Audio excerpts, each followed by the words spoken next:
I am lost in a mist of my own subconscious. With this machinations game, of my mind are an enigma. But cheers to the year.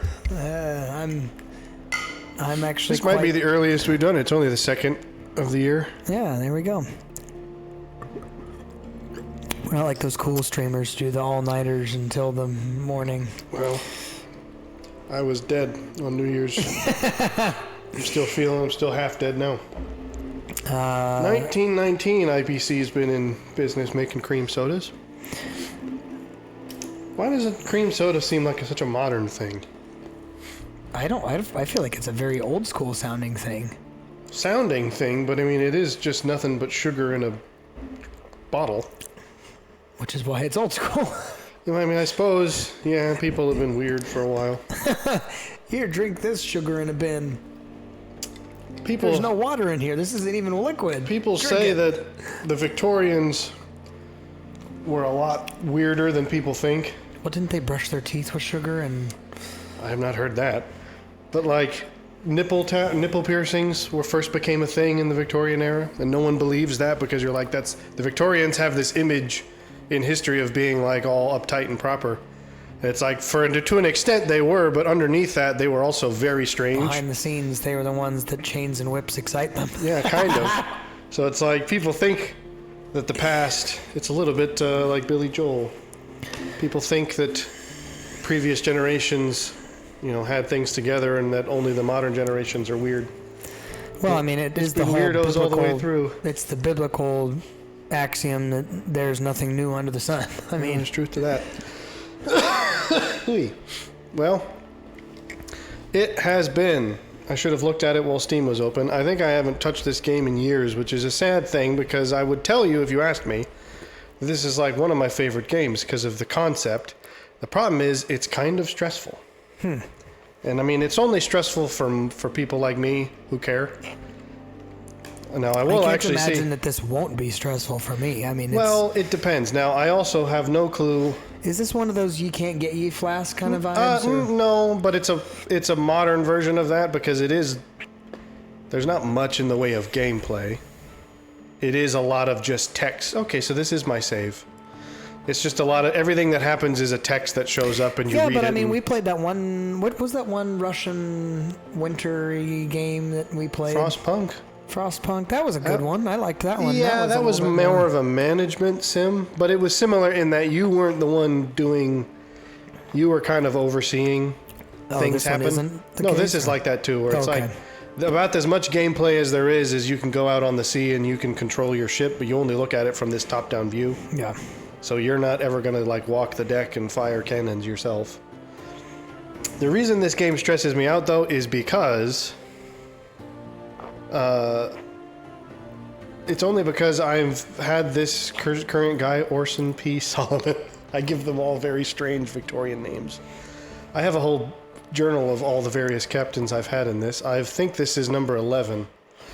The thing is... What's with your cook that looks like a mummy? I think that's in fact what he is. Bandaged... What? Poisoner? Poissonnier, yes. I forgot all that I've got. Huh. It's been a long time. The thing is, the whole point of this game, if you're not aware of it, is it's a roguelike in that you're meant to adventure and die, and you can retain some of the things you gain from run to run. Yeah, I think you've explained to me, it's like you can either retain the power or this whatever you got. Or various, like one captain, you essentially, the way it's framed is that like, well, when this captain dies, you can choose something that he leaves to his successor in the will. So you can keep some of the stuff you've gained, but then you lose the rest of it. And so the thing about me is I get very... I feel like the knowledge completion. is what you want to keep. Well, exactly. Especially because this is the first guy I've made serious progress with. So the more progress with him I make, the more every successive expedition is a risk, because it's like now I'm not just risking a couple weeks worth of progress, I'm risking like years worth of progress. Is that seriously how long it's been with this one? Well, not quite, but I have 106 hours on Steam, which is not that much, I recognize. But probably 60 of them are with this guy. So that sounds like my elf on Lord of the Rings. Oh, I didn't Online. mean to do that. Now, here's the other thing: is I have absolutely level 120 or something like that. I have absolutely no recollections whatsoever of where I'm at. I actually had a journal dedicated to this game, but I don't think I have it in my bag right now. I don't, because it was the only way to keep track of all the various quests I was doing. Oh yeah. So these are all my guys.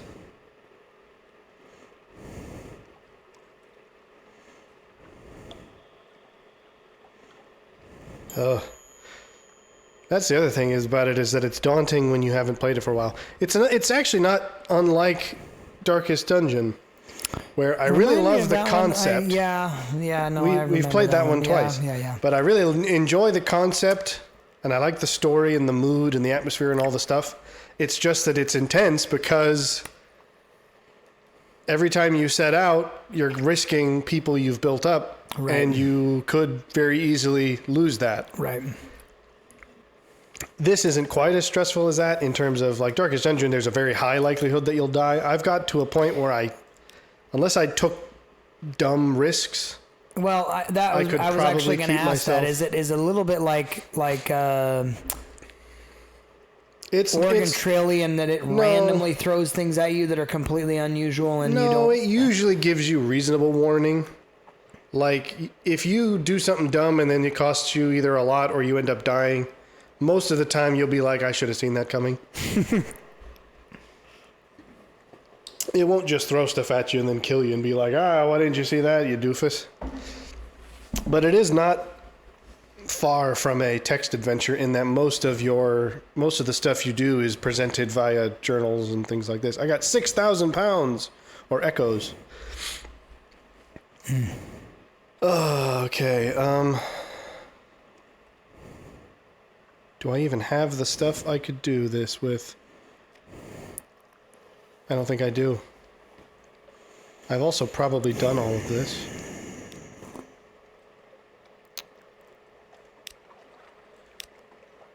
Oh no, okay, I haven't.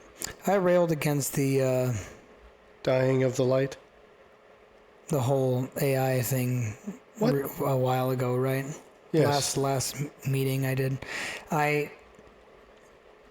So I am... Are you recanting that or are you doubling down? No. I'm doubling down. I don't intend to recant that in my entire lifetime. I suppose it's more of a quandary. I don't know who this guy, this voracious diplomat is. I feel as though we've hit on this in our discussions about what proper cyborg vibes are in sci-fi. What? Or what? Like not cyborg, but the idea of like fake, AI, artificial intelligence. Like yes, we've talked about that at length. And is my ship? Curious, I can't even remember how I even check my ship. What is the actual function in a modern context that makes AI useful, and what should it stay in the lane of? I mean, you had mentioned a little bit about like humor, but I mean that's thin. I don't know that I'd defend it seriously in that. I think that's where it's doing no harm. Right, exactly. Hang on. Let me self-medicate. Ugh. This is my nasal ointment. I'm not... You're making it sound like you're snorting coke. Don't tell them. No. Here's the thing about me. I think I've made this comment before. Some people have... there's anal retentive people. If there's such a thing, I would qualify as being nasal retentive. Where when I have an illness that affects my sinuses and nose, that drives me nuts for some reason. It just bothers me on a weird level I can't quite grasp. So when I've got sniffles or a runny nose or a cold, I blow my nose constantly, and then that results in my nose getting leprous and falling off. I have massive stocks of cargo. I was clearly planning on going somewhere last time I logged off. Scintillac, coral that glimmers as if moonlit. The reason I ask is because my intent in the first So couple you're saying months... what purpose would AI serve that's not a problem? Yeah. I mean, I talked I about don't this know. with another friend of mine recently, and it was essentially anything that is like a task that you would normally outsource to like a assistant or something like that. That's something that I feel like AI can do. Like if it's something like, hey, go through my emails and make sure you eliminate anything that's Even that, I just find to be like, you don't have 15 minutes to check your own email? sure. I mean, it takes the responsibility off of you. We've certainly. talked, or at least I have talked about how if the only reason a thing exists is that it makes something easier, then that's not enough of a reason. Well, and it almost stands in opposition to the Stoic concept of extreme ownership and just the idea of saying, no, this is my doing, my possession, my life, and so I have to actually do it. Or not. I mean, it's essentially allowed people to be more than they are without... This is going to sound incredibly classist of me. No, I don't agree. I actually agree with that assessment that it's basically well, maybe it depends. Used as a tool to achieve something you couldn't on your own. See, no, even then I'm a little bit split.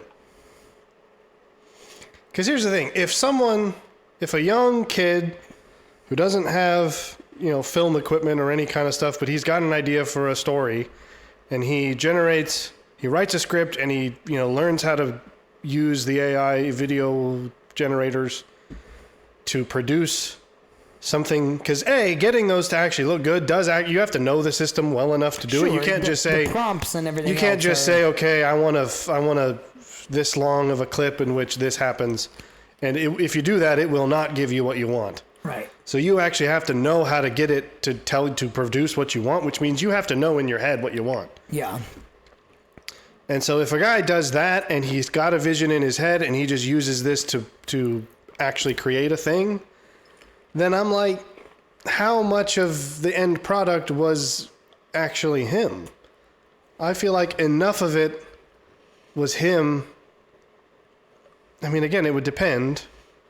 But it's like, if you just say, I want a story about this, so produce that, and then I'm going to take credit for it. It's like, well, chances are it's not going to be any good. And even if it was good, you really had no part in it.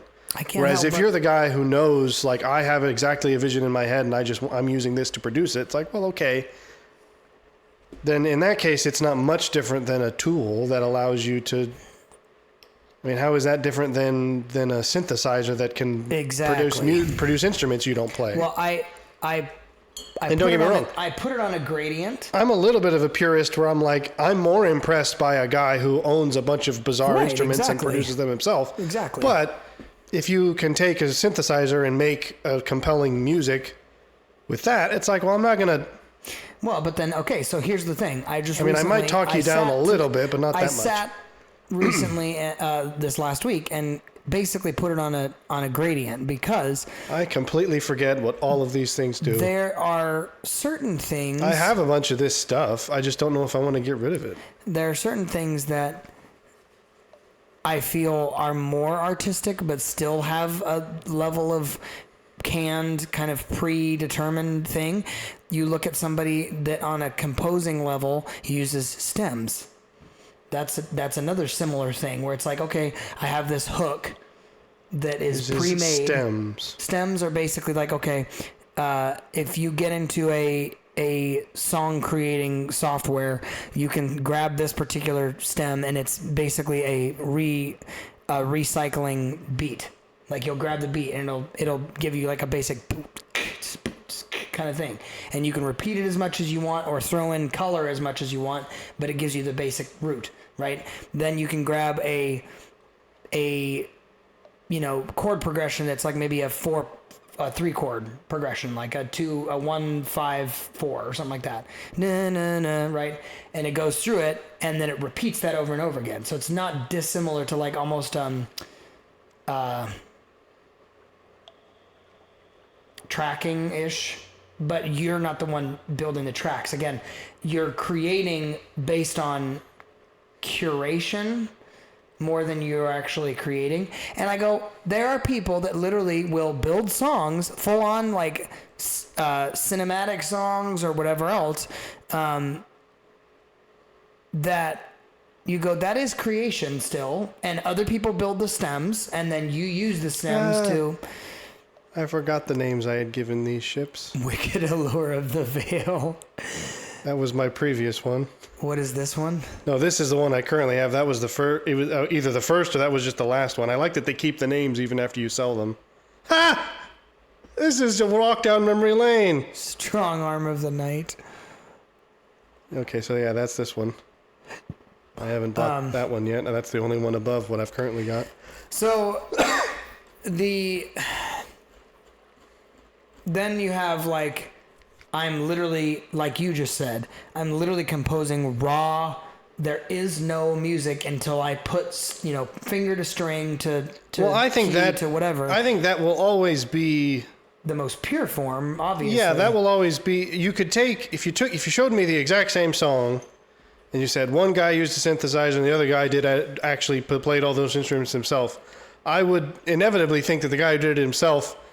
I would just be like, well, that's a higher accomplishment.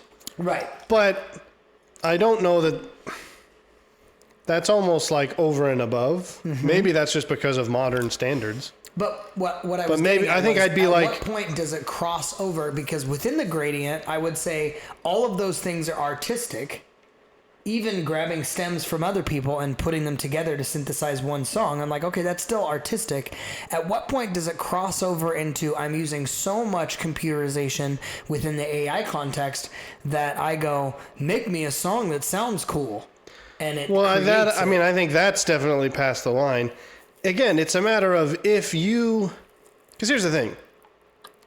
If you told the computer, write me a song in this, or not even, which is like, just produce me a track of a bass guitar with this tone playing these chords in this tempo in this progression. No, but see, that's you still creating. Yeah, that's you, and then at that point, that's really no different than a synthesizer. It is, because agree. you wrote everything about it, and the only thing that isn't from you is the actual tone itself. And why wouldn't the actual tone itself be from you if that much knowledge is already in your wheelhouse? Well, no, because you might just simply not have the instruments. Sure, but I'm just saying. You could say, I want you to produce a 5-piece brass section to play this, this tempo, this. At that point, you've done everything except play it yourself. You've composed it.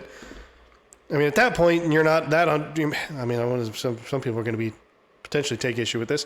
You're not that far off from a classical composer where you're going, Bach didn't play. Correct. Well, I mean, he did play some of his stuff, but he didn't play all the instruments. Correct. He just knew what he was wanting to hear. And so you can compose for instruments you don't play, correct, and then other people play them. Totally agree. So if you're okay with synthesizers, then I think you're going to have to be okay with AI synthesizers. Agreed. Now, if you just say, give me something in the key of B. Well, no, I'm saying. Well, then you haven't had anything to do with that, really. Or if you say, give me something that sounds like, an 80s pop ballad, but make it about eggs. I mean, that's not you creating. That's you just being... No, not really. I'd agree. It's going to I think you'd have to be a case-by-case basis is the problem. Now you're interested about a pop ballad with eggs. Well, no, because here's the thing. I respect nonsensical pop music. I like They Might Be Giants because in some ways, the fact that they can make compelling music out of nonsense is funny to me. That is and that actually takes skill. Of their creative outlet. It takes skill to do that. Now, I think it would take next to as much skill to do that with AI, meaning if you were to write the nonsense lyrics yourself and then just say, give me a bass track that, is in this key and this tempo that has this kind of a groove, you're like 80% of the way of doing that. The only thing you haven't done is play it yourself. Which, what if you for a lot of people, yourself? Well, a lot of people can't. That's what synthesizers are for. A lot of music producers don't play those instruments. And so, I mean, it's like... But you know chords. I'm saying, like, what... Not always. I wouldn't be surprised if a lot of indie people producing music may only play a smattering of one instrument, that's it. See, I find that to be... Maybe I'm just the purist in that way. I'm a little bit too. Don't get me wrong. I'm not saying this makes it equal, but I do think it's enough of a percentage to be worth respect. Well, and I guess that's in the some question. context. What is the actual percentage? Well, I don't know that I can give an exact percentage. No, I'm not think it's as expecting you simple to. as I'm that. saying within that gradient, ooh, that's macabre. I like that. Well, this whole game is like that. I have forgotten everything. So you're just literally... Well, no, okay, so milling about here's the trying thing. to We're in Fallen London, that's the name of the place, which is basically, the lore of this game is convoluted in a way that's fun. Essentially, for no adequately explored reason, the entire city of London fell through a sinkhole and ended up in a cavern below the Earth's surface, which is now where we're at. That's why it's called the Sunless Sea, is because we're just in a giant underground cave with its own miniature ocean in it. And we just sail along that. And bats. So that's the really simple thing is basically there's no real explanation other than just because that's the premise. There's you'll pick up bits of history about like there was a war with hell and the earth split open and it's like, okay, but none of that impacts gameplay really. So it is definitely a Lovecrafty-esque, Poe-esque macabre. Macabre. And so... Oh, we're going to coin that one. I'd like to point out Strong Bad coined that before all of us. When did Strong Bad say macabre? I forget which one, but he did. Okay, so I own... I'm going to need you to actually cite that somewhere. That's not macabre. That's the line. I don't know what episode it's... The fact that you just pulled it out, though. That's all I know. I do own a townhouse.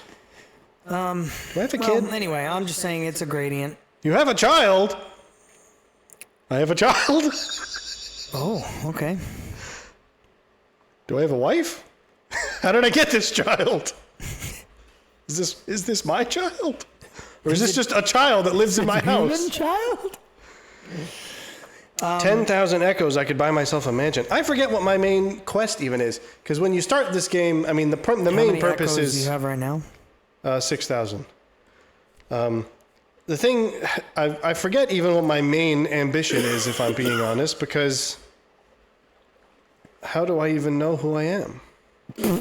That is a question. That is the question of the with. ages. How do you know who you are? Have you ever gone into a year feeling this way about your own life? Just, what am I supposed to be doing right now? Well, it's what I'm feeling right now. Who am I? Am I still feeding my crew in the port? Get off the ship! There's no free meals here! Get off! What is it called? Now I'm forgetting my nautical terms. When you're not on the ship. Disembarked? No, it's shore leave. There you go. Oh, yeah. Take your shore leave and stop eating my food. Okay, so basically here's the things you can do in London. The Admiralty is the first people you work for. Basically, you explore the sea and basically collect news and bring it back to these guys. They're essentially like the Navy and the CIA wrapped into one. And then I can do stuff in London. I could fix my ship if it needs fixing. I can go to the college and sell things to this weirdo. And I have stuff I could sell. The main thing is I just don't know if I want... The problem with this game is you collect stuff, you have no idea what it's for. And then hours later, you'll be in some random other place and you'll be like, oh, I can use those here. So, okay, I have 3 of these ambiguous eoliths, and I don't even know what that means. So I'm going to sell him 1 and see what happens. 70 echoes. I've increased favor. That's it. 70 echoes isn't that much. So anyway, the reason I start with that is because I intend in the next 3 months to write an article which will be the seedling or the seedbed of 5 extraordinary implications. the book that I will write. About AI? Nope. Oh. About why men lead. Is AI related to this at all? No, but just the idea. So that was just no. The reason I springboarded off of that is the idea of I want to actually have original creative thought, and to me, well, it's a little bit of anytime you use somebody else's ideas, it's a little bit like but see, here's the having thing. a All paper art, that you're writing and literally just putting together a bunch of quotes and then saying, I submitted it, it's mine. Well, that depends, because all art, I mean, there's the joke is that all art is carefully concealed theft. Now, to an extent, that's a bit cynical, but there is truth to the fact that you're never really going to generate something wholly original. Not to be a pessimist, but everything you create, even if you are a creative person, it's going to be an amalgamation of things you yourself have taken in. Experienced, of course. What I'm suggesting is I don't want to depend in the same way that when you make argument, you don't want to lean on the expert fallacy of just saying, oh, well, this person says so, and therefore that's what it is. It's like, no, I want to actually be somebody who says, I believe this, and here's the reason I believe it. And I'm going to defend it when people disagree with it.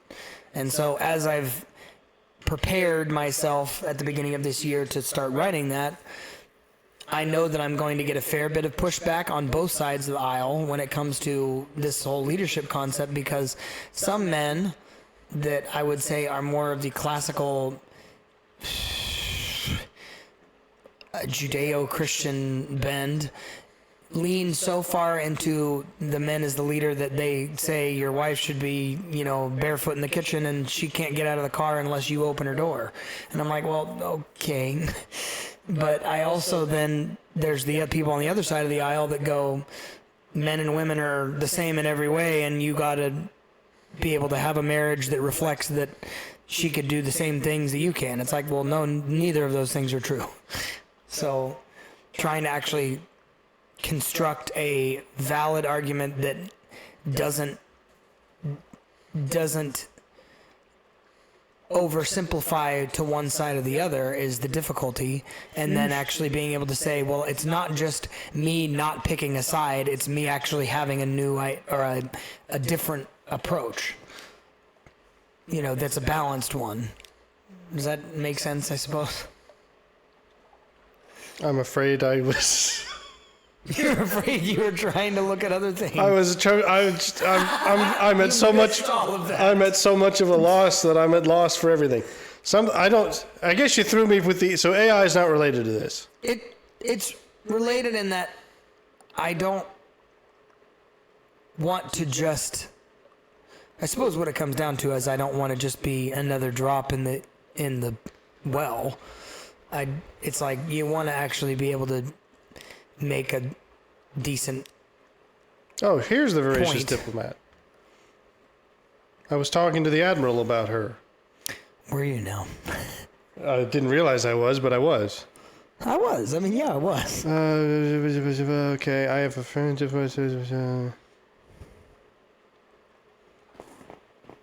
Ooh. I can deploy my own agents? Gather my own intelligence? That's kind of neat. To do what? Why?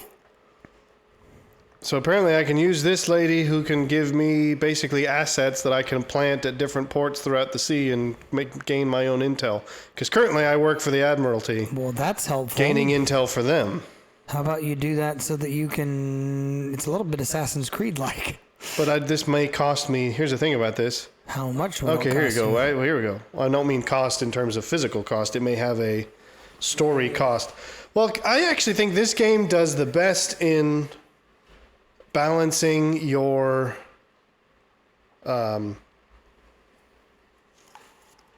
in terms of balancing reputation with multiple factions. I actually think this game does a good job.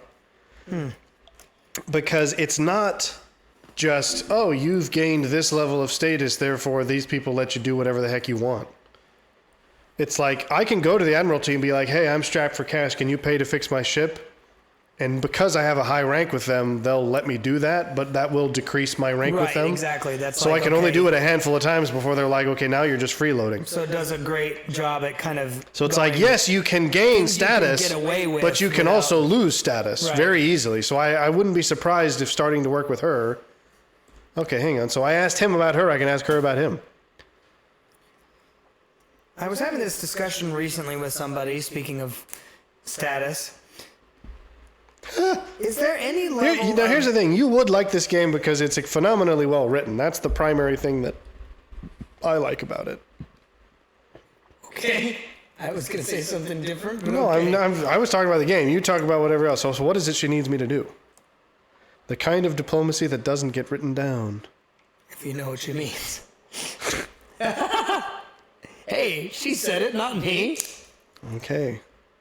I'm gonna see what freaking happens. I don't even know. Okay. Agent. Okay, so where does she want me to drop her off? Okay, so yeah, I lost one favor with the Admiralty, but I have 49.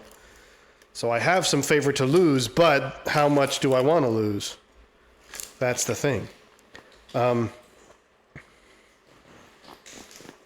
I have absolutely nowhere. So I have an agent. I have no clue what to do with him. I've got it. What will I do with it? Two questions. Is there any level of the aristocracy that you see left in our society? Well, yes, they would. They're just people who they've never gone away. What do you think Nancy Pelosi is? Well, sure. That doesn't mean she's a good. I'm not saying she's a good one, but that's all that's left. For people who are just, those people. Mark Zuckerberg. I've got a whole lot of stuff. But didn't Zuckerberg kind of make his own status? How that depends on how many conspiracies you believe. So I mean, maybe. Maybe he ate human flesh for it. Your stunned silence is very reassuring. I have no clue. Oh, wait, hang on. I have spies in Port Carnelian. So I've already done this before. What? I'm already an espionage agent and I forgot. This is the plot of Jason Bourne. Oh, wow. Okay, so I've already been doing this. I've already been planting agents in other places. Well, then that doesn't help me tell where I need to plant the agent I just picked up.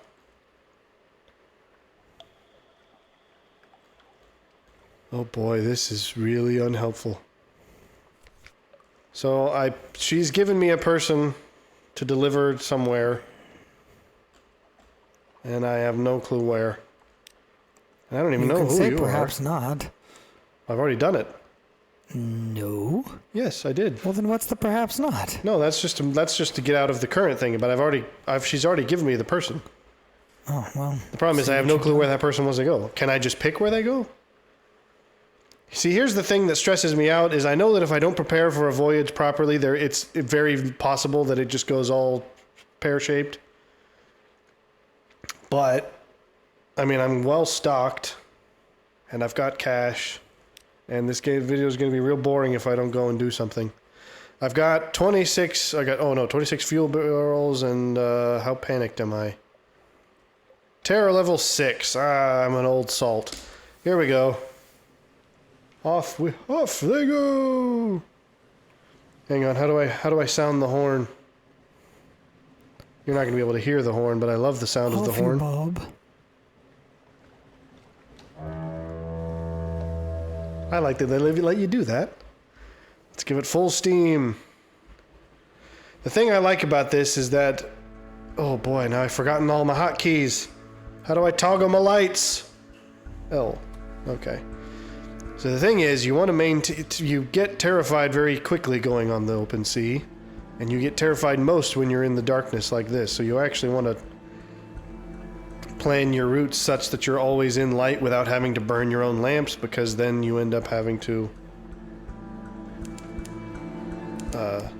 it just burns more fuel. And here's the other thing I should check. Yeah, see, this is why I don't want to lose this guy is that I've basically got the entire map unlocked. What are those other dark bits? Dark bits. I mean, they're probably just routes I have. Like, I've never had a reason to go into this one specific corner of the map. It's unlikely that there's anything there. Do it. Well, Just so it's lit up. Because, well, I mean, the thing about that is that that's a long freaking way away. Well, do one of the upper ones right up there. Look, that's not that far. Well, the other thing about this game is you do actually have to be cautious such that every expedition you go on, you have to make money. Because if you don't have a plan for how you're going to make money from an expedition, all you'll do is lose money and then you'll die. Well, I've got money, so I guess we're blowing... I'm the idle rich in this scenario. I'm pretty sure I've exhausted the salt lions. I'm surprised at your response. So what was I forgot what my response was. Whether the second question is worth asking now. Well, hang on. I forgot. Okay, hang on. Why has this... Did I pause the game? I did. I didn't even know I could pause the game. Man, you wouldn't know that I ever once would say I loved this game because I seem to be a complete stranger to it. I just really like the atmosphere and the writing, and it's been a long time. Okay, salt lions. I'm pretty sure I've completely mined these dry. Yeah. I can still get a report though. At this stage in the game, port reports are very useless because they don't provide enough money to sustain a ship of my size. Basically, that just means I show up at port, gather what's the local news, and then take it back to town. And you get a little bit of money for that, but not much. So ask your question again and let me... Well, no, I talked about the aristocracy, and you said, obviously, Well, I think they're around. They never go away. You never get rid of an aristocracy. They just change shape. Well, that's... okay, sure. I suppose nobility, then, or a noble class of peoples. The nobility and the aristocracy and the nobility were really the only difference between them was official titles. Okay. The aristocracy and the nobility have always been kind of the same people. It's just whether or not you're recognized. I want to see... Is there any use that they serve other than just being nuisances?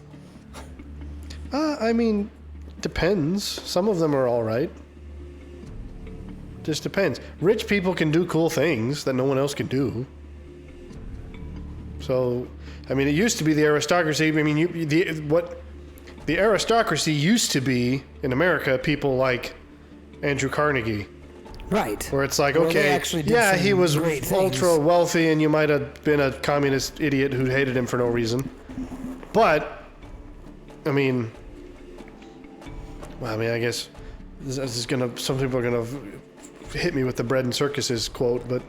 It's a little bit, it's like he's the reason why we have things like Carnegie Hall and a whole bunch of libraries and a whole bunch of stuff. It's like rich people are the ones who build those things.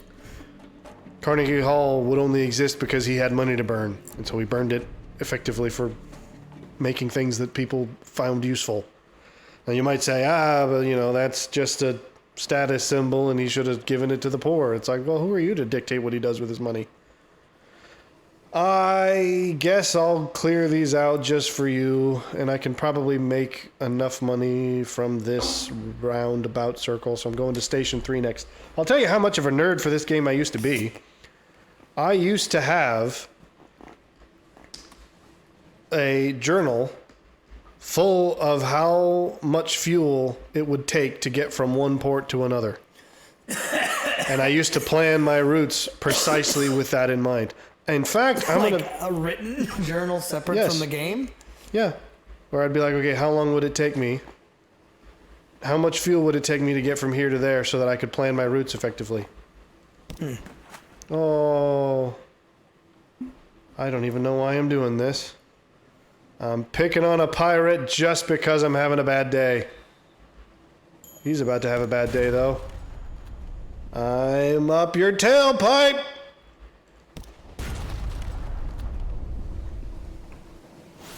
Nope. Son, I got a rocket, and you're not gonna like where it goes.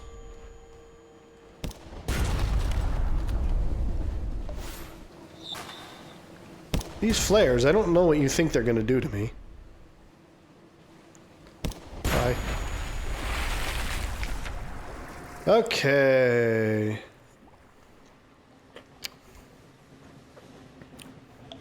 Did I not pick up? Investigate the wreckage. What do I get?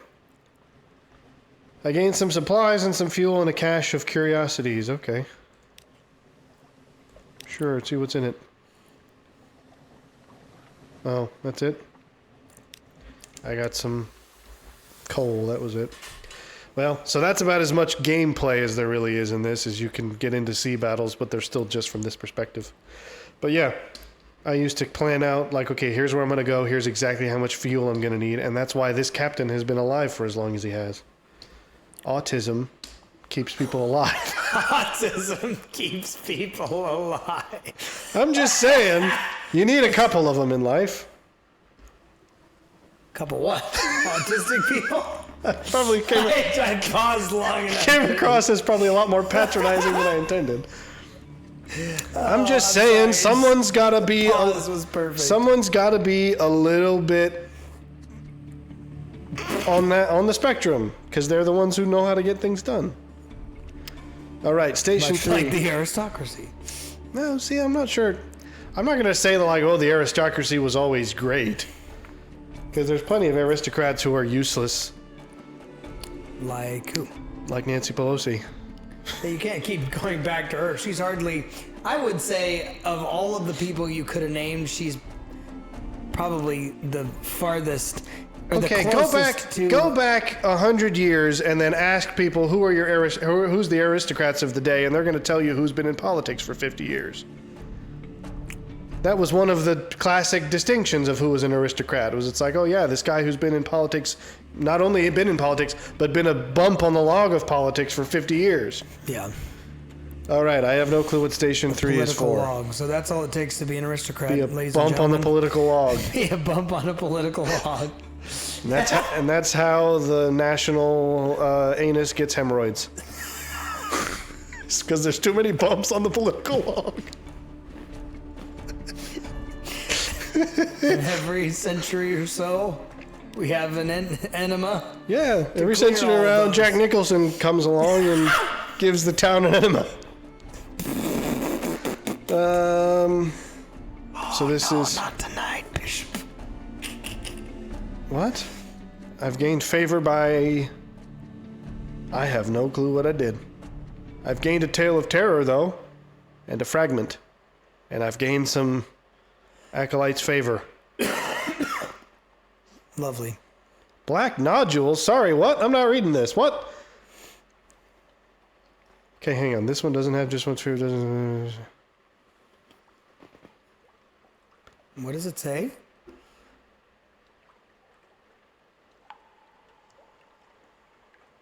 I have absolutely no clue what I just did. Plays the acolyte. She drops all the black nodules into... Oh, observing the latest autopsies. Oh, gotcha. And apparently he's dissolved into black I thought the nodules. guy was alive.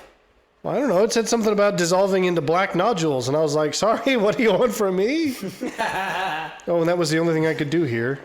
Yeah, some places are like that. You show up, do one thing, and then they kick you out. It's like going to bars on Saturday night. All right, Abbey Rock. Abbey Road. I'm going to fight a crab for no reason. Why? Why wouldn't you? Okay. I don't know, because he's here. Are you afraid of the dark, my friend? Well, the thing about terror in this game is that it can sneak up on you. Just as it can in life, I I was imagine. about to say much like in life. You lad. You're puny. Now, the thing about these things is that they can lunge at you, which he's about to do. Oh, but I killed him first. 100% chance of success. That's how leveled up I am. I gained 25 fragments. I think fragments is effectively the same as experience. When you get enough of it, you level up. The Sisterhood of the Traveling Abbey Rock. What's That was a happening mix of now? a whole bunch of cultural illusions. What? That was the idea. I'm saying. And we got a bunch What's with the weird ghost squid? It's just the things that live out here. His name's Harold. Okay, trade supplies, 20 echoes. No, I need those supplies. Compile a port report. I can give them recent news and see what they do with it. Ah. All right, so I had a chat with the sisters and they took away 2 of my terror. She's a muscular prioress, don't you know? Yes, you don't want terror on the sea. If you get too much terror, you die. Oh, they took away 2 of your terror, meaning. So apparently, I chatted with the sisters of the Abbey, and they made me feel. They bolstered your spirits. Yes, they made me feel less. That's what they're calling it nowadays. They bolstered something. Compile a port report. Let them know what it's like at the Abbey. Shepherd Isles. Here's the thing. This is the kind of game that if you see it, you'll know whether you'd like it or not. I'll tell you that. What does that mean? Like saying them watching the gameplay? Yeah, I'm saying if you might watch this gameplay and be like, this looks utterly boring. And I'm like, well. No, this is fun to me. I can imagine how you'd think that. I won't judge you for thinking that just from watching it.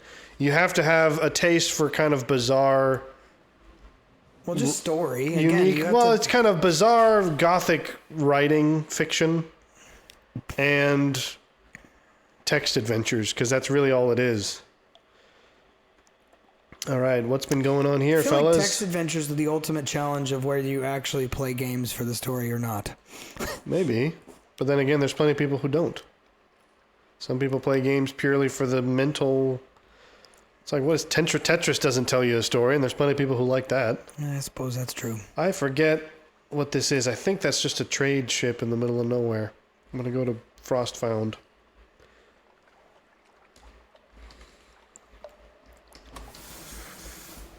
And we're also skipping over the most interesting part of it, which is these text adventure sort of things when random stuff happens. Because the writing is just quirky and kind of witty in a Douglas Adams-y kind of way. But so rather now than... you've mixed Lovecraft with... Do you conflate Douglas Adams with Lovecraft? I don't feel like he's specifically Lovecraftian. No, but he's witty.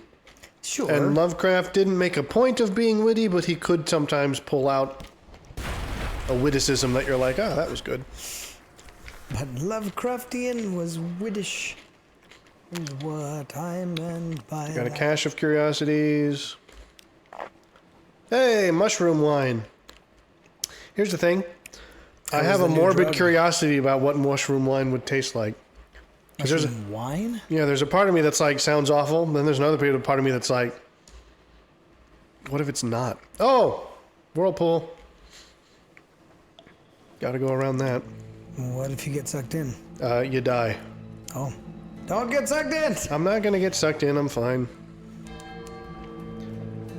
I'll tell you, here's when the game won me over. And this is actually, it just turns out, fabulous coincidence. My very first captain's name was Erasmus because I've given them all kind of quirky names. Now here, this little thing, evidently, I have heard, so there's a phenomenon that occasionally is witnessed at sea, and I don't know what it is scientifically, but essentially it's a something about static electricity in the atmosphere, which can cause the masts of ships to glow in weird ways, which is sometimes most often referred to as St. Elmo's fire, because St. Elmo is the patron saint of sailors or something like that. Apparently, he is also at times known as Saint Erasmus. So the very first time I saw this message, and I was like, hang on, did they make that just for me? Because I was playing with my guy. The first time I saw the message was after that first captain had died, because he died very quickly because I didn't know what I was doing. And so I was like, did they commemorate my first captain as one of these little things? And it turns out, no. That's just a coincidence. But that's when the game won me over, even though they didn't actually do that. Okay. Oh, the tireless mechanic. To be honest, I thought I had him on my crew, but I guess I don't. My mechanic is her. What is she mechanicalizing? I'm not going to go there. You've set me up, and I'm going to deliberately let that one hit the ground. I'm going to take T, or I can go in. What happens to me when I go in? I know there's a chance of getting terrified. okay, you'll just go see your mechanic. Terror no more than 20, and I have 13. The reason they do that is because there's a good chance that the terror that you find inside will kill you instantly. Well, I can take a port report since I'm here. I can have tea with the squatters at the dock. I'm just gonna see what happens when I go in. And I've gained terror. Move to a new area. You probably shouldn't do that. You probably shouldn't have done that. I've never actually figured out what this place does. Ooh.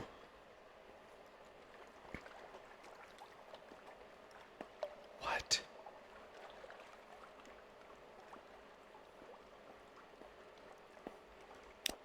Is my terror just gonna keep increasing?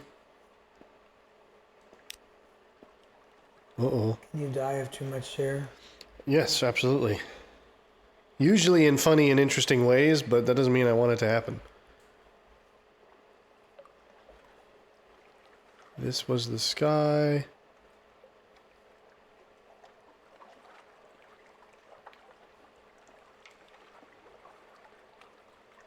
%36% chance of success isn't great.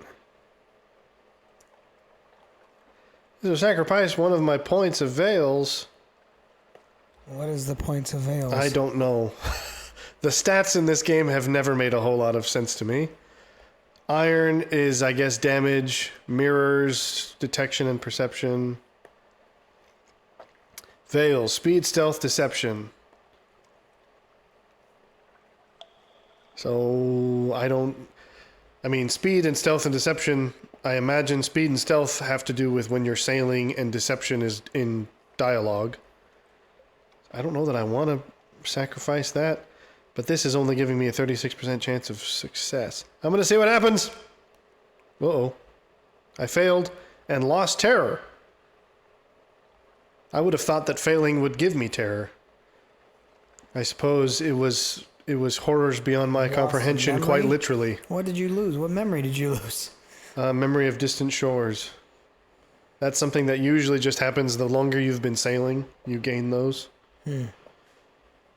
Apparently, it wiped my memory and took away some of my terror, so... Oh, I can keep trying this. I mean, it's only going to reduce my terror, or maybe it's going to... Maybe one of these... I mean, I'm slowly losing my memories. What? Are those significant? Not really. I keep gaining them as I live.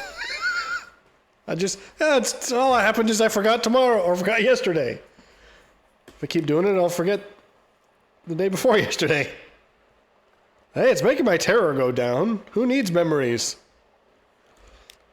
Well, I won't continue that. Yeah, I did it 3 times, though, with a 36% chance of success. One of those should have succeeded.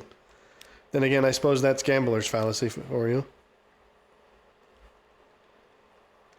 Alright, well, that didn't work.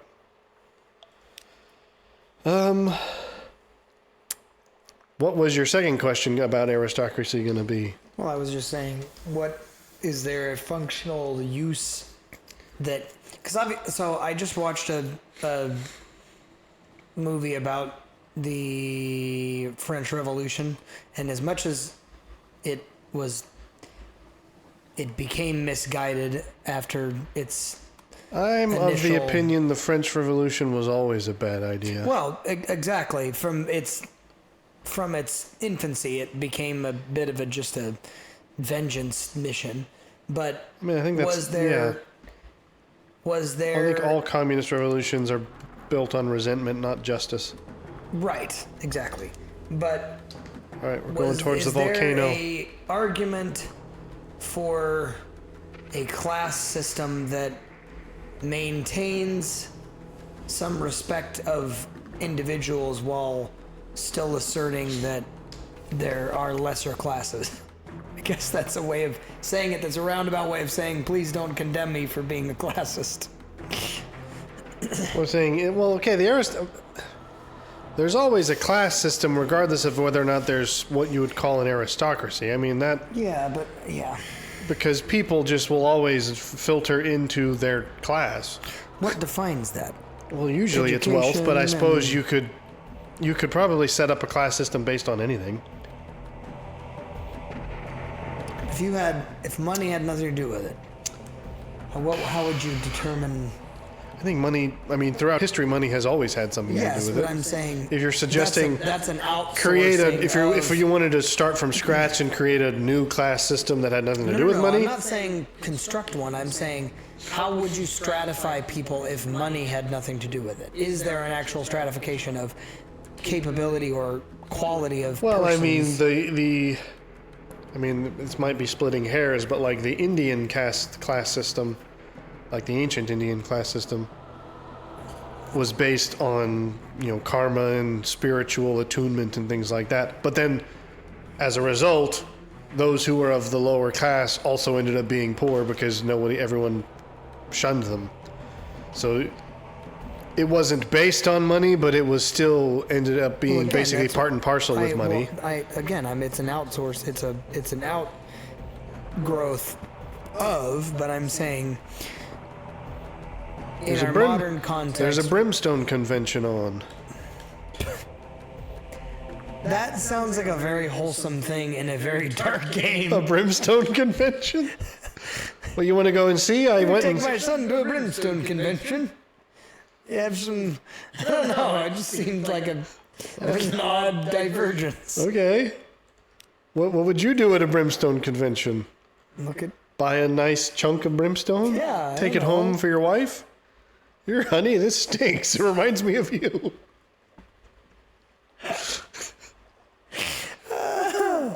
Oh, hang on. What's this? All right, I'm exploring the island. I'm up on a high place. You've come off a high of the brimstone convention. I smelled a bit of brimstone. Now I'm up at a high place.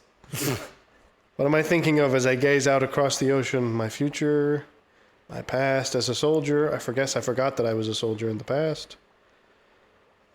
A prayer to the god called Storm. I do actually like that. That's the sort of...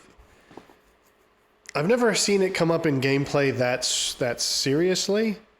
But the three gods of this game, or the mythical gods that may or may not exist, are called Salt Sea or Salt Storm and Stone, because they're basically gods of the sea.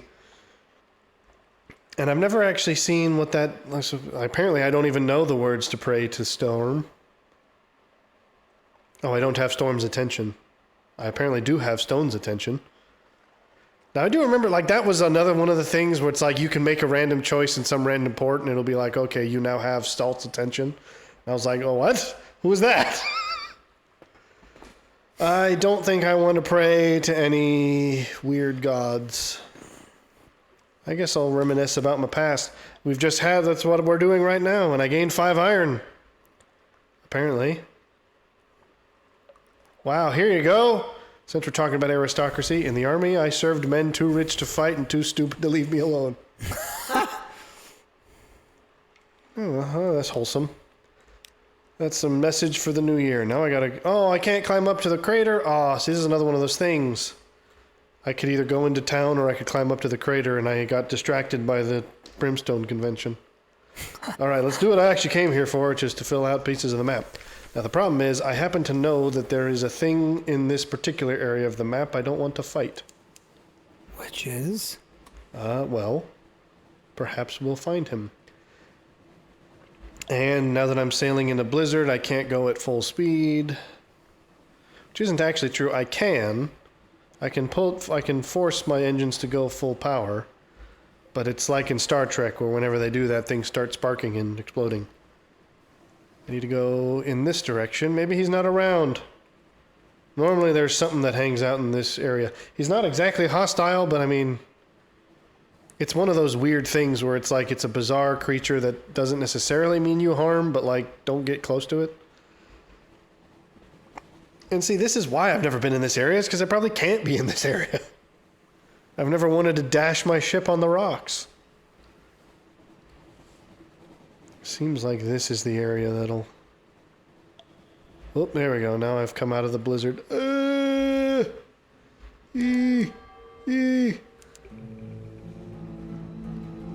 There we go, and there was nothing here. All right, turning back around. So basically, the only point of the aristocracy is that money is useful to do good things. And sometimes people with money do good things, sometimes they don't. Well, but I say, like, is there a way of dividing you could- peoples without money being involved? Well, I mean, you could take the Indian model and make it spiritual. I mean, that's in some ways what several... How do you actually classify that, though? How do you quantify that?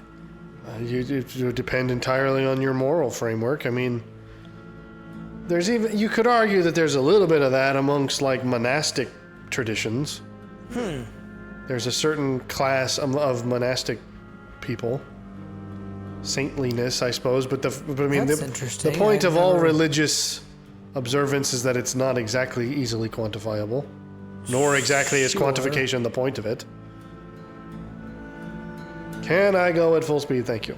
But if it were... No, that's a decent... Well, but then would it be religion, or would it be... I mean, if religion had... If you could quantify your stats in religion, I don't think religion would be as valuable a thing. Kind of think the whole point of religion is that it's not class-based. Sure. Ah, okay, so there was nothing here. So, waste of me time, but at least now the map, I could have slowed down, but I've got balls of steel. Codex, I forget what's at Codex. I've got 11 fuel and 9 supplies, which should definitely be enough to get me back home. Whoop, whoop. That was close. We didn't even talk. I was thinking we'd have the whole kind of future casting about the new year, and we haven't done that. Gotten too drawn into whatever this is. I could acquire a doomed monster hunter with a searing enigma. I have one searing enigma, don't you know? And I could give it to this guy, and he'd join my crew. Or her, I guess. I think, though, the whole... If she looks anything like your mechanic, I think let's go for it. I actually think I know what she is, though, is that her whole life's mission is to fight the thing that usually over is on the other side of the thing. Where we just were, but he wasn't there. And so I think acquiring her in my crew I have to then, she's only useful if I go and do that. Compile a port report. Whoop. Offer the shivering monkeys a lamentable relic. See, this is the kind of game where sentences like that can happen. I have to trade a lamentable relic for 3 unread logs.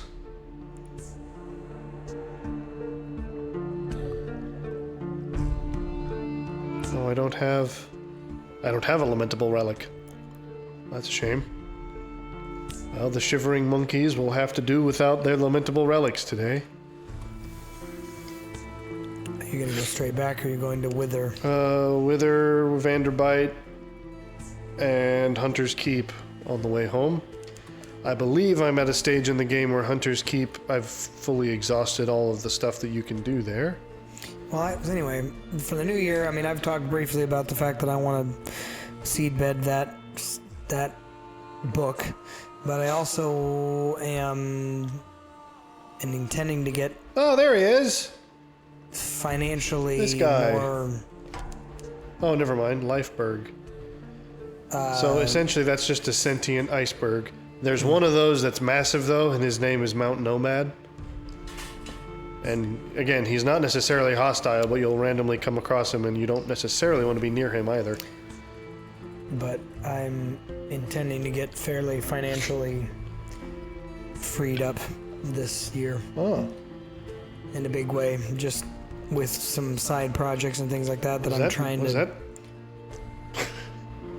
You gonna explain that, or? Well, my intent is... If you need H, I know a guy. No, but I'm going to... Wait, hang on a second. I forgot I have my agent that I haven't been able to deploy at any of these places. Trying to position myself in a way that actually allows me to move forward, not just in a sense of paying for the things I need to pay for, but actually sets me up for being able to actually do some future building as well in just various capacities. What is pages? Pages, esoteric, and occasionally practical knowledge. My pages are very low. That's why I'm not going to succeed at most of these. Yay! I gained a single coin from that. I can gather some intelligence. These guys don't need shore leave. Ask about the drowned man. 100 echoes?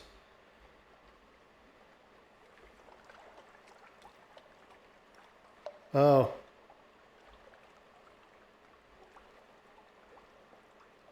What about the drowned man? Well, I guess I'll spend my cash since I got it to burn.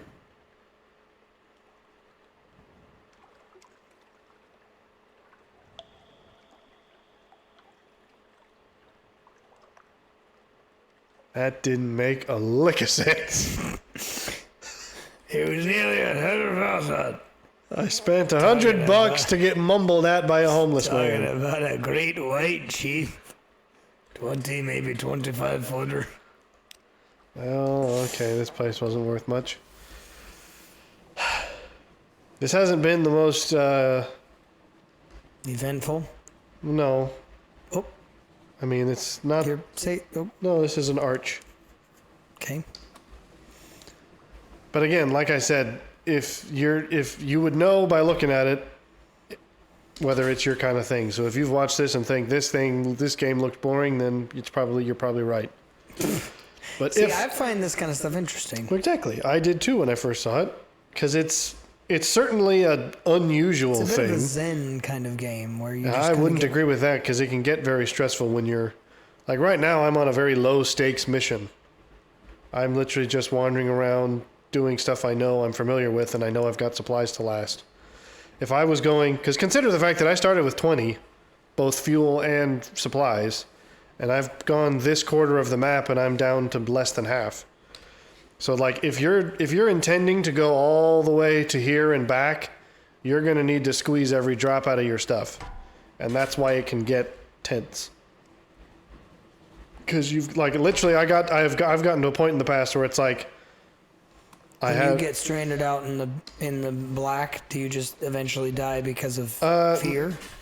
Not necessarily. There's a chance that will happen. There's also a chance that if your terror gets higher enough, weird things can happen. Like the very first time it happened, I was somewhere around here, and I ran out of fuel, which meant the ship was just drifting. I didn't have high terror at the time, but of course we're stranded in the middle of the ocean, and so the terror starts to climb very rapidly, and it gets to the point where it's like sailors are literally just sort of dazedly staring at the ocean and walking over the edge. And then like people start hallucinating krakens attacking them when they're freaking out. And then eventually it got to maximum terror. I blacked out and woke up. Where was it? Here.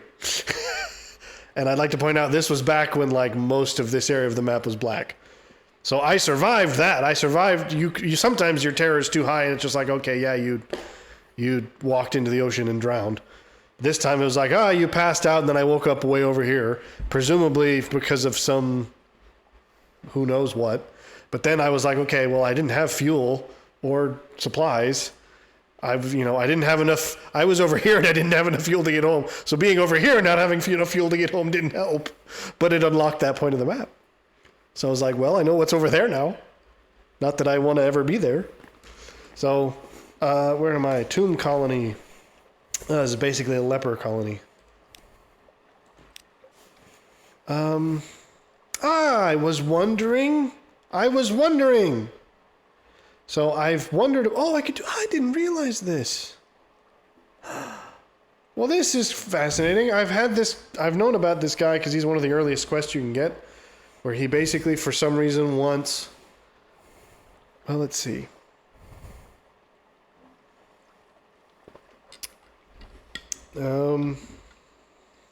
For whatever reason, his last dying wish is he wants to see the 7 colors of the Neath, which is what they call where we are, this underground cavern.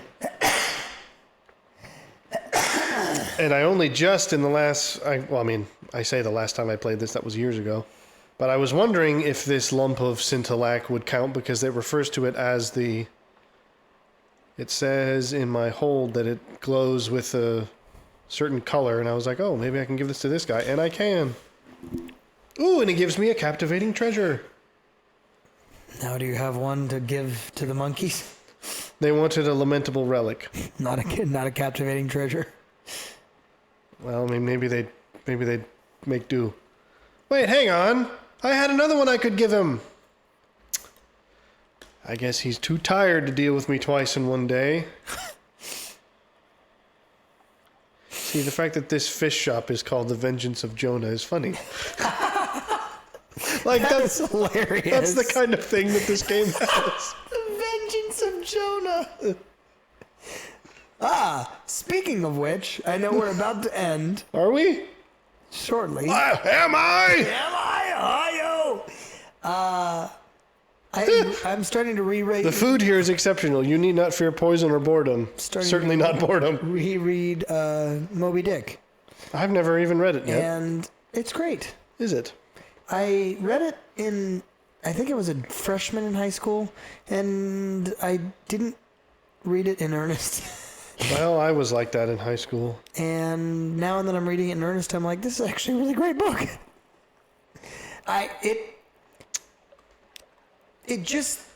It's one of those, it's of that era where you have to commit. Well, Ishmael, it makes sense because he is the whole idea of him. All right, we're going home.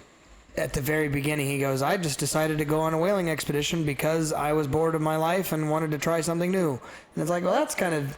Then I got cursed by a giant white whale. Whoop.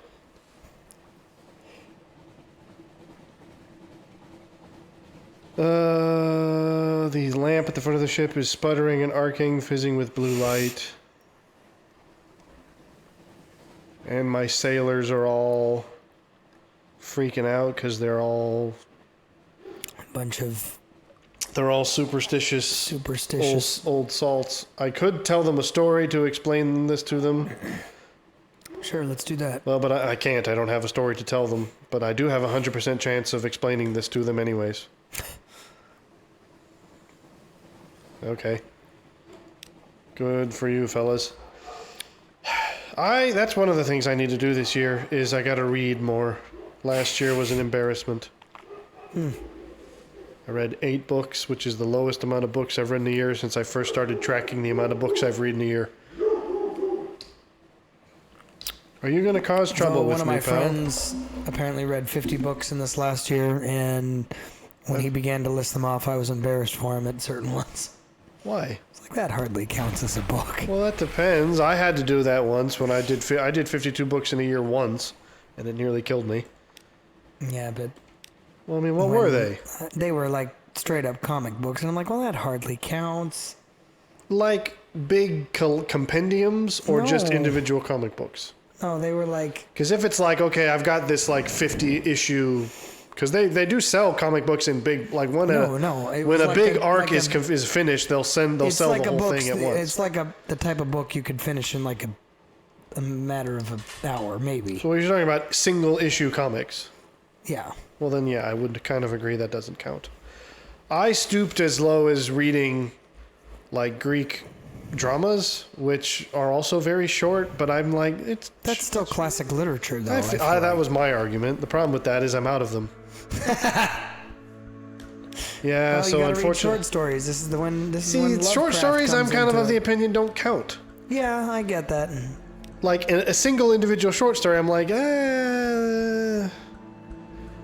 I don't know, yeah, so Hunter's Keep is one of the early places. Because it's so close to London, you can do the quests here, but eventually they run out because they're trying to make you do stuff out further in the sea. But we're almost home. See, like, even this took us sunken building by the look of it. So even this little jaunt around like a quarter of the map took 75% of the supplies we had. I was not being particularly... How hard is it to gain those back, though? I mean, Well, you have to pay for them, but that's the thing. That's why you have to plan your expeditions to make sure you're making money. Because if you don't... So, like, okay, I started with 6,000 echoes, and because I was being reckless, I came back with less. right, but I'm saying... So here's the thing. I can go to the Admiralty, and I can say, okay, here's the port reports I gathered, which they don't pay much for anymore. So here's all the places I gathered port reports. I can... Yeah, Shepherd's Isle, the funny thing about that is that it's literally just an island full of sheep herders. And so most of the stuff they say is nonsense. So I can either pass this off as truth, which he most likely won't believe, or I can just tell it that it's like basically speculation, which he doesn't pay me much for. Bunch of stuff. You get more of these when you first discover the place. You get more payment. Okay, so that was all my port reports. I've made 600. So I've gained roughly 100 echoes. But I now have to go to... I forget. Hang on. I could have him give me fuel for free, but I don't want to do that. I forget where I buy stuff. Here it is, shop. So, okay. If I want to replenish the fuel I lost... I was about here. Replenish the supplies I used. I was about 20 of each. Yeah. So I netted... I lost like $300 from that expedition. Because I was not being very wise with my decisions. So that's the thing. Now I'm at a position where I can afford to lose $300, but not... did I use any torpedoes? Is there a way to like earn money in shore? Not really. You can only make money from the sea mostly. So, like, you can't even go in to Fallen London, or can you? I mean, you can, but it's not... I mean, yeah. I can spend money.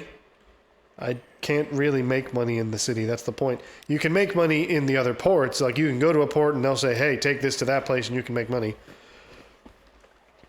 But making money on the sea is rather difficult. That's one of the reasons why surviving for a long time is hard. So... Well, I've only got that and this to clear up now. So anyways, I just wanted to play this because it's been a long time and I probably didn't convince many people to like it. I think it's great. But I actually enjoy the... I mean, if you watch this on mute and you ignored our gabble and you actually read some of the journal entries, you might be like, this is wittily written and clever. This is the only game studio I've subscribed to the newsletter of. What are you I'm not even joking. Doing with this year? Well, reading more, that's one. The thing is, I was going to say I'd like to watch more movies, but then I went back and looked at all the movies I watched, and I was like, I watched about as much as I normally do. It's just apparently not many of them were good. Well, one thing I want to do this coming year, actually within the next couple months, is actually go through all the books and movies that I've digested put them on and actually Goodreads? put them on Goodreads and what is the other one? I don't think I believe you. I am. That's my goal. Well, you Gotta better. put 'em I'm going to somewhere. hold you to that now. That's great. What date do you want that by? Because I'll be here with a cattle prod. I tried to get you to do both of those things years ago, and you've just never done them. I know. So I'm gonna go back and actually. Let's look see at my what the library and do it. Venturers, whatever. Look at Those that eyes. face. Those are I was about to say, look at that face. those are bedroom eyes if ever I saw any. I have to have 7 visions of the surface. But I've never been to the surface. You can actually go to the surface, but I can't Why? help but feel like it. I don't know. I'm a Neath dweller through and through. I don't want to see the surface.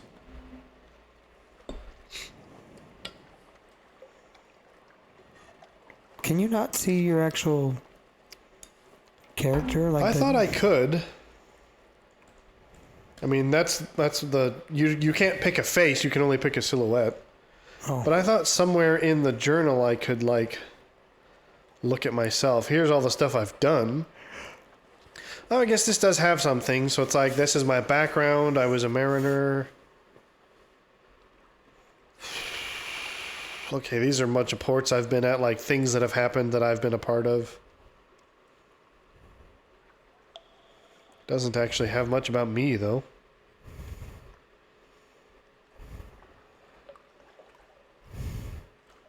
Ay, ay, ay. See, that's the issue with this game and Darkest Dungeon and stuff like this is it's so complicated that if you've gotten out of the habit of playing, getting back in is very difficult. That's kind of how That's I the feel same thing with Darkest Dungeon. It's like, I actually really like Darkest Dungeon. Lord of the Rings Online's like that for sure. It is. Okay. It was hard to... Well, I suppose it must be because it was hard for me to even get into from nothing. Well, in that what? Like it was just not that interesting to you? Not really. There was never enough to do. You'd have to... You definitely have to play it more often in order to... Because there's plenty I'm to not do. a fan of... What's okay? Is it collect 5 warg scroats or like what kind of... Because a lot of times online MMORPGs are like that, where it's like the only things to do are take part in dungeon raids or do random odd jobs for people around the village. And it's like... I like games with a story. Here's the thing. I've even gotten to the point where it's like stuff like Fallout and Skyrim. I'm like, I like those games because they're fun, but I can't get into them anymore. Because I guess maybe I'm too old. Because when I had loads of time to kill, just wandering around in Fallout was fun. But now I'm to the point where playing games is something I have to like dedicate time to. Yeah. And therefore, I want it to be a game where I feel like I'm making progress. Which is why I tend to play things that are story focused, because it's like, okay, I can play it, and then I beat it, and I finish the story, and then I win. And then I can play something else. The thing about Lord of the Rings Online, I feel like, is that it's got the main quest story, but they're constantly adding... Does it? What was it? I never even knew what it was. Oh, sad. So maybe I just didn't take any of the main quest for you. I never actually took you through the main quest. I was just doing a bunch of side missions, and you were like, what the heck is this? And I was collecting 5 warg scrotums. We need to go back and do the main quest, because the cool thing is, after the main quest is over, they're constantly adding new stuff in that is like still main semi-canonical stuff, and so then it actually becomes interesting. Like because the whole idea of... Is it even still online? Yeah. This game? How many people play this? I don't know that I readily know, but I mean it gets updates all the time. Huh. I don't know. Something about it never grabbed me. I mean, MMOs have never grabbed me in general. But, well, if you actually get yourself together on Goodreads, I'll actually, I don't know, give you a golf clap. But yeah, reading. I guess I would have said watch more movies, but it's not that I want to watch more movies. I guess I just need to find better movies because nothing from last year really stuck out to me. I need to find a way of tracking TV shows because that's another thing. Is there a letterboxd for TV shows? Or am I just hopeless? Is this the autism coming out again? I'll tell you, Goodreads, that was one of the things I got into Goodreads for, is because I wanted to read more, and I knew that if I had a little score tracker, I would read more. Something about having a little percentage bar that's like, you've read this many books this year. That does something in me dopamine centers. Same thing with Letterboxd. I'm like, oh, something about checking off boxes and having lists makes me feel good inside. Whether or not that puts me on the spectrum, I don't know. So if there's a thing for TV shows, that would also help me do that. Because I'm terrible at keeping track of shows that people recommend. Got to do some kind of a reading list.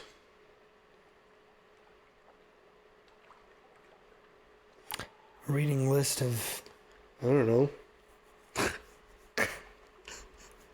That's why we never get anything done. I want to play this some more and get back into it because I really do like this game. I don't think I've brought that across well.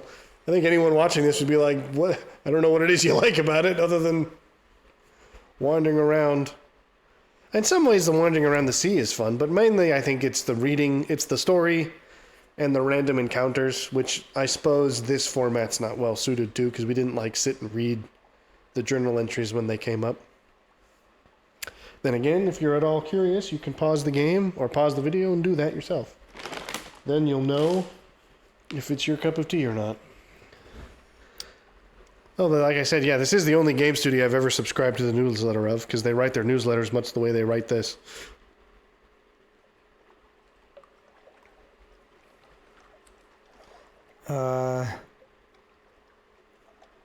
I could probably just look it up. Is it on Steam? Oh, for Lord of the Rings Online? I don't know.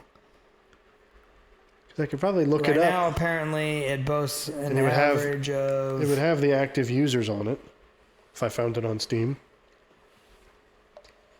2,000 per month over the last couple months. I mean, that's not a lot of people, but when you consider the entire game-playing population of the Earth... Well, that's true. Like, how many millions does Warhammer get every month? Not Warhammer, World of Warcraft. Warhammer 2, I suppose. Gotta be huge. Well, but that's the thing. Basically, World of Warcraft won like 10 years ago, if not more. Yeah. Like, every other MMO has just been fighting for the scraps that come off of Warhammer. World of Warcraft. Keep saying that. Well, that's true. Here's what I'm looking forward to. Here's what I'm looking forward to in 2026. Not even a competition. Is it millions? 7 million people. Monthly? Online monthly. Versus 2,000. That's what I'm saying. And Warhammer, or I keep saying it. And World of Warcraft's what, hilarious. 25 years old? Yeah, it's old. So, I mean, they won from the very beginning.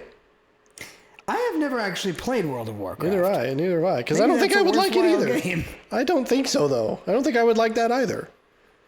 What I would like is, I don't know if the Henry Cavill Warhammer series is supposed to come out this year. But I'll watch that if it does. I would never get into Warhammer gaming, but I'm curious about the Warhammer lore. But again, how do you access the lore without playing the games? I think there's books. There's probably comics as well.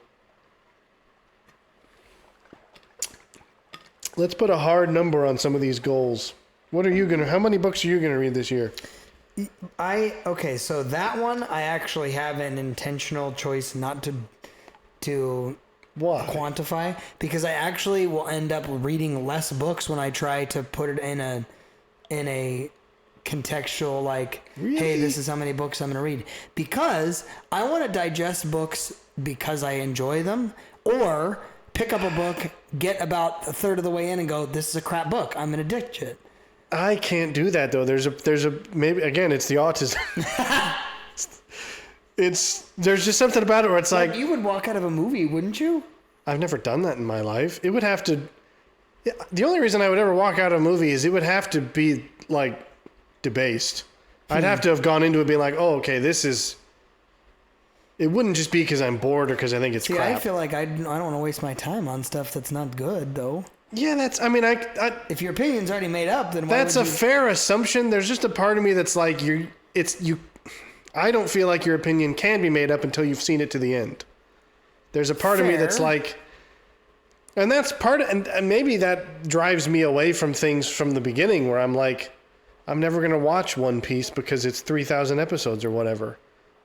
But see, that's why I don't quantify my book reads, is because if I try to say I'm going to read 50 books, then I'll end up redounding to, hey, I'm going to read the scraps of whatever else that's left. I feel like that. No. I actually didn't mind that year though, as hard as it was, because I read a bunch of Shakespeare and Greek literature, and I was like, that was actually fun. I liked doing that. Like, yes, I did that because they were short and I needed to catch up, but in the end, that was a positive experience. Now the problem is I can't keep doing that because I'm out of Greek literature to read. There's not that much that survives. I could read more Shakespeare if I wanted. I don't know. I guess maybe there's something for me that I'm just like, You don't find a rush of goosebumps when you check off a checklist. Yes, I do. I think for me, it's more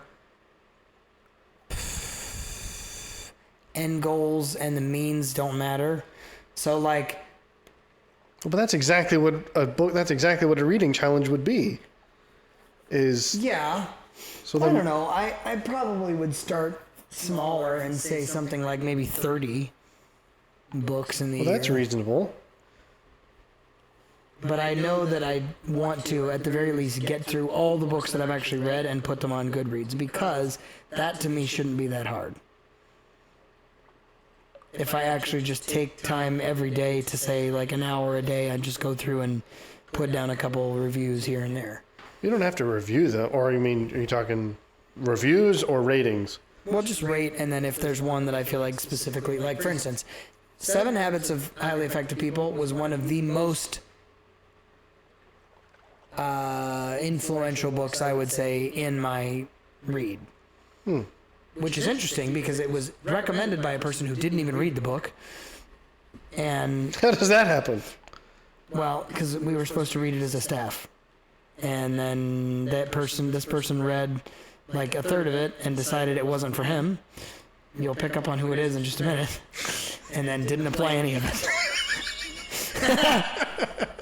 And I ended up falling in love with the book, and he ended up having vitriol for me because of the fact that I actually really applied and liked the stuff that. But see, he was now, in. but you're I'm saying like, you'll be the same guy in some context where you're like, I want to read a book, and then if I don't like it, I'll just ditch it. no, but his reason for not liking it was stupid. Well, then what's your reasons for ditching a book? Just that you didn't grab you? Bad writing. Just if it's genuinely not contributory. Yeah, but how do you know until it's done? If it's narrative, I would agree with you. If it's not narrative and it's like a self-help vibe, if after like the first couple chapters, like there was a book I tried to read about like, it was a bit of like the Power Within kind of book, and it after about the third chapter, and I was like, this is so new age that it's stupid. See, here's the thing about our respective neuroses, is that mine is of we're going recycle. It would bother me knowing I never finished it, because then I'd be like, well, I can't. My opinion isn't valid until I've finished it, because what if it proves me wrong in the end? I guess there's a part of me that's like, you can't definitively give a judgment until you've read the whole thing. Which means if I'm going to stop reading it, I have to forfeit my right to give judgment on it. At which point, I'd have rather have never read it to begin with. So in some ways, it's just sheer spite.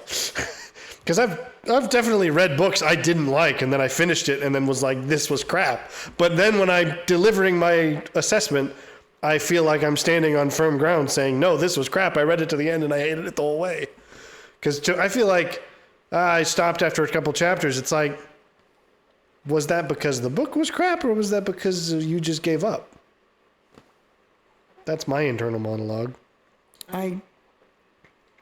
It depends. If it's a difficult read, I mean, and I want to put it down that I typically will continue reading it. If it's literally something like, okay, well, maybe it's not entirely true, because I have read things that I didn't like, but I read them to the end. Rich Dad Poor Dad is a great example. I actually didn't like that book. Everybody goes, it's such a great book to read because it teaches you, and I'm like, okay, it wasn't that good. Because it was obvious or because it was dumb? It was obvious, and it was not. Well, but see, that depends, though, because some people need obvious things. There were certain things that it postulated that I was like, I don't know that it was like, as a working man, haven't you ever felt like this? And I was kind of like, no, not specifically, but okay. And so okay. There was a bit of like there was a part of me that was like, I understand what you're getting at, but not everybody feels this way. And again, this comes back to the whole class thing when I'm like, there's a great quote from a movie you have yet to see because of the fact that we haven't sat down and actually in earnest watched it, called The Scarlet Pimpernel. I have seen that now. Okay, when did you watch it by yourself? Yes. I told you and Why did Danica. you do this? I told Danica that the only way, if she wanted me to watch it, the best thing she could do was to shut up about it, because I would watch it eventually. But the more you hound me to watch something, the more I'm like, get off my back. Were you indifferent about it? I found it interesting. I will, however, say that you all quote it incorrectly. Why is that? The cadence is not as exaggerated as everyone made it out to be. The way everyone talked about it, I was like, is this a comedy? And it's not. It's not inherently a comedy, but I mean, it's not a comedy. I wouldn't call it a comedy. It's a historical drama, I would say, with comedic elements, sure, but the way everyone went on about it was like, oh, it's this hilarious comedy. It's just you and well, no, the whole family quotes it at times. No, Danica and Michaela and Caleb don't even like it. It's only Kimberlyn and Danica. But they've seen it, and they make fun of it by quoting it. I've never heard them do this. I have. Maybe they're the ones who were exaggerating it and making it seem more comedic than it is. So I have, in fact, seen it. Anyway, my point is, at one point he makes a comment about the idea that if everyone in this new society of ours is so equal that no one wants to do the driving. It's like there's a point in which class systems help in going, no, you do that, and that's what you do. Okay, we're coming back to the first topic then. We were talking about books. Well, yes, but you were talking about... How did that tie in? It was about... I don't know. You were talking about 7 Habits and then Rich Dad, Poor Dad. Oh, no. With the whole context of why I didn't like Rich Dad, Poor Dad. It's like, it comes back to the concept of, his point that he was making was, essentially it's the little bit of the Bronx story concept of like the working man's always a schmuck. And it's like, well, no, you need the working man, but yes, you also need the businessman or the entrepreneur. It's like you need both. Well, yeah, but do you want to be the schmuck? I think is the point. I don't think they're schmucks. So I reject that narrative in substitution for the idea that it's like... There definitely are schmucks. Well, there are. Not to say that all working class men are schmucks, but there are schmucks. I agree. And you don't want to be one. Sure, but that's not what that book is about. Isn't it, though? It's about not being... Because isn't it like, wasn't his dad the poor dad despite being a college-educated guy? That's how I understood it, is that it was, the dichotomy is that his... somebody else your whole life, or do you want to start doing your own thing? And it's like, well, okay. Well, yeah, not everyone's suited to be an entrepreneur, but probably the people who are going to read that book are those who are at least perhaps lean in that direction. I agree. Well, and obviously being somebody that has championed things on my own and started things, it's not that I'm not. It's just that the way maybe it is just not redundant. Maybe it is just oversimplification maybe of things where I was just like, okay. But that necessitates a certain familiarity. Yeah. Because if you're not... I had read it after obviously reading other... Well, and if you're not a financially savvy person, then some things might seem obvious. Maybe it just kind of talked down to it, maybe, and other people... I don't know. I haven't read it either, but I have heard it as a book people recommend. Yeah, it wasn't that... It reminded me of the book... Here's what I don't like. How to Gain Influence. I was going to go... How to Win Friends. Stupid book. Yeah. Well, here's the thing. Have there ever been... Here's what I want. Again, just the tism. Do you agree that it was a dumb book? Yeah, it's a terrible book. What I want is literally a book of says, okay, here's a list of conversation starters that you'd use in this setting. I'm apparently of such low... I don't know what you... Again, I am of that cast where it's like, that's what I want. Not, here's the way you think about other people and that'll make you talk to them better. And I'm like, no, screw that. Tell me what to say. I want a monk-like flashcards that say, okay, here's the context in which you might say these things. These are... if you're in a conversational lull, here's some tactics. That is literally charisma on command, and you acted like they were... I've watched several of his videos, and I feel like they're still not, like... What I want is this, like, do this, step 1, 2, 3. Not, here's some philosophy about how to talk to people. I'm like, I don't care about the philosophy. I don't actually care. It's not that I want to do this. I just want to be able to if I had to.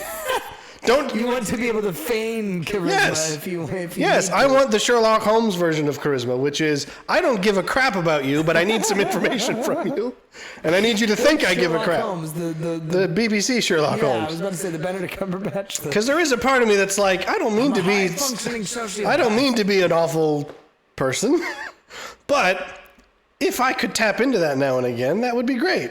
Not because I care. Don't try to make me care. All of these books are about trying to make you care. Yeah, that's true. And I'm just like, no, tell me what to do. Yeah.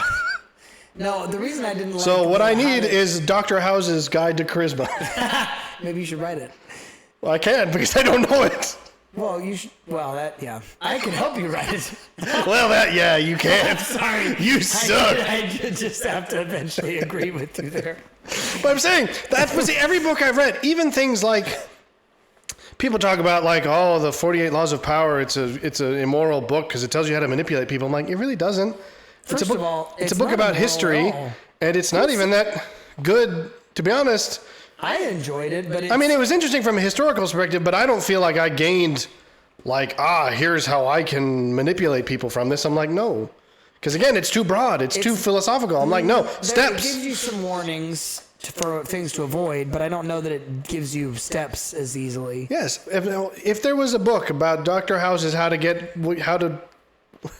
your way with people. You're dancing on Machiavellianism very. The Prince doesn't do it either. I've read The Prince and he didn't give it to me. All these books that people say are immoral because they're about manipulating people, I'm like, they're not good enough.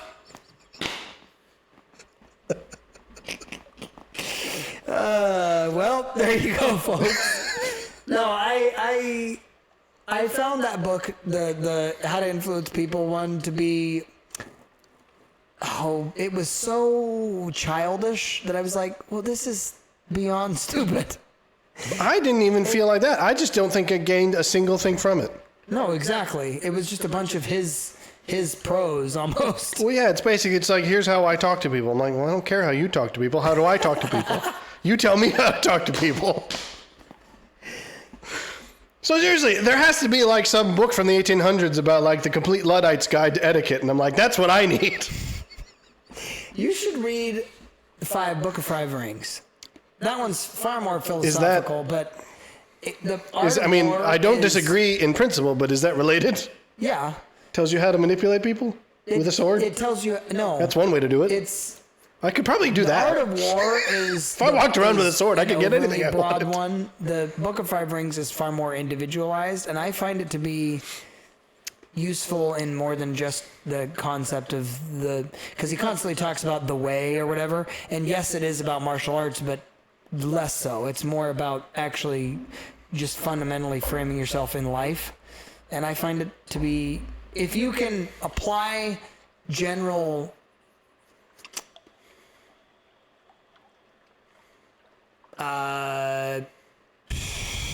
not even pictures, if you can apply general principles from, well, like this is how you would confront somebody in battle, and this is how this actually works in a conversation, then you could easily use that.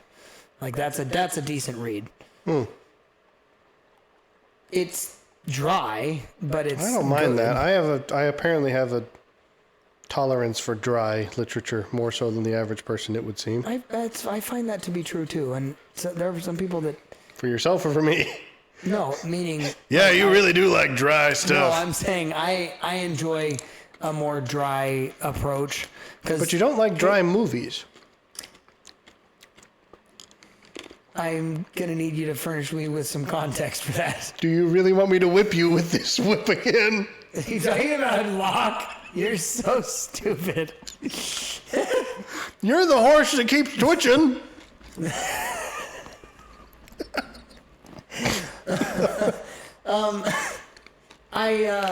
Like Caleb, for instance, really likes what's his name? The guy that writes Gung Ho and the 10-Minute Manager and the Raving Fans, Ken Blanchard.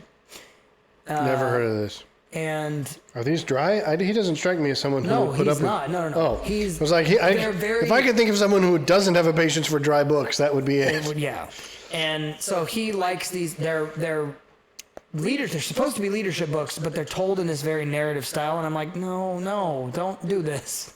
If you're gonna make it a leadership book, then just tell me what I need to do. Well, see, again, it was like 48 Laws of Power was that way too. Right. Where it's like, here's a story of a guy who did this. And then he does explain at the end, like, here's what he did. But I'm like, I'm never going to be in that situation.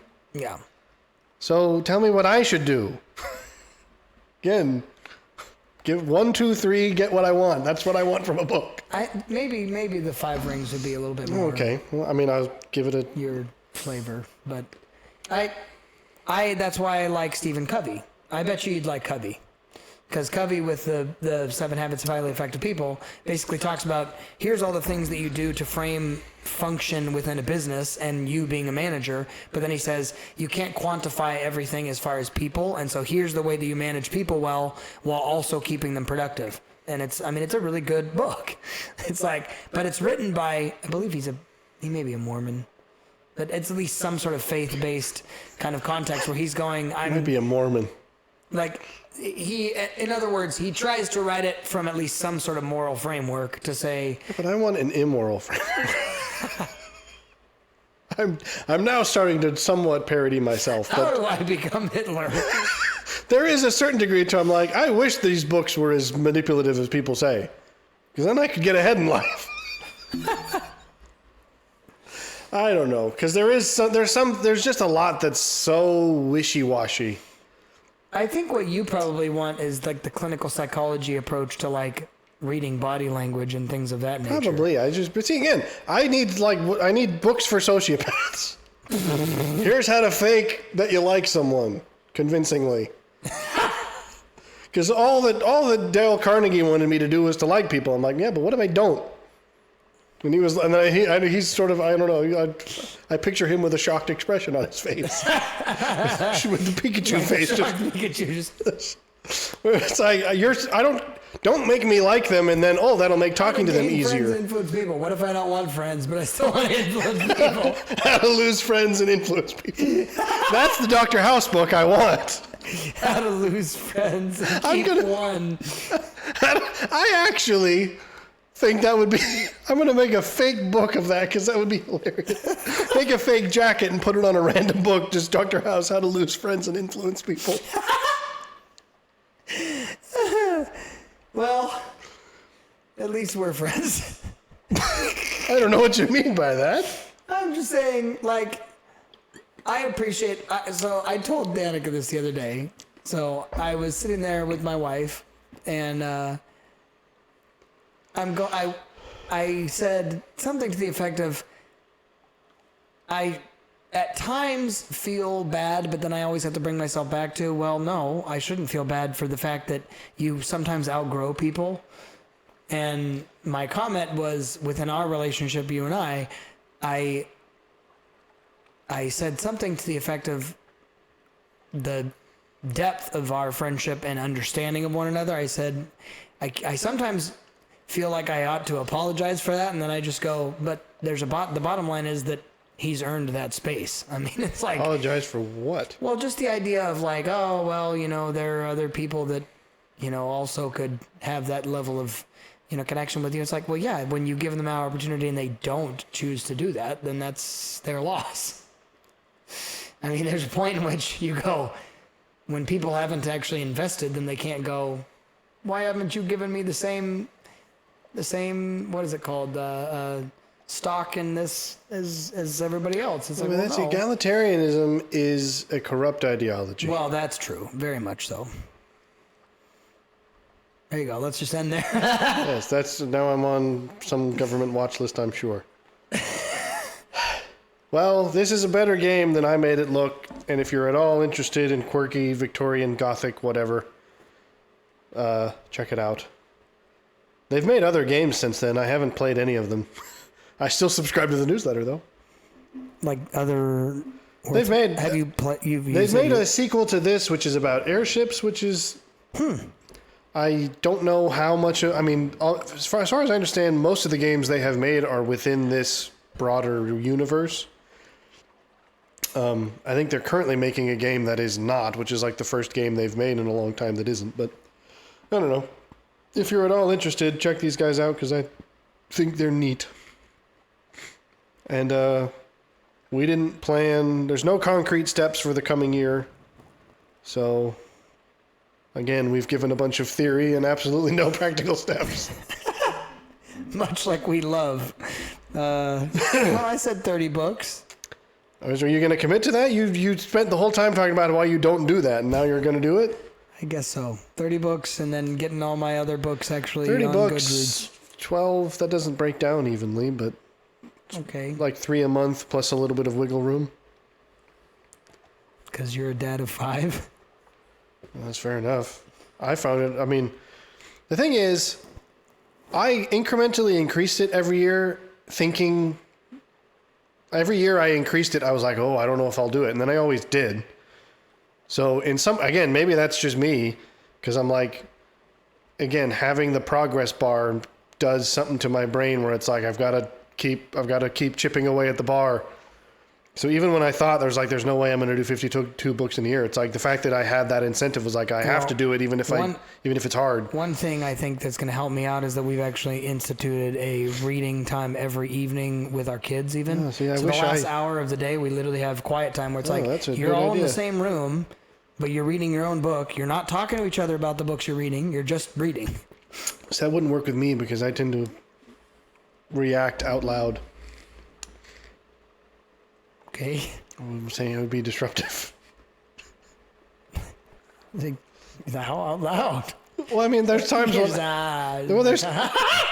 there are times when I'm like, I'll laugh, or even times when I'll like talk back to the author. I'm like, I didn't think of that, or you're stupid. Like you did with Carnegie, right? If I could get my hands on him.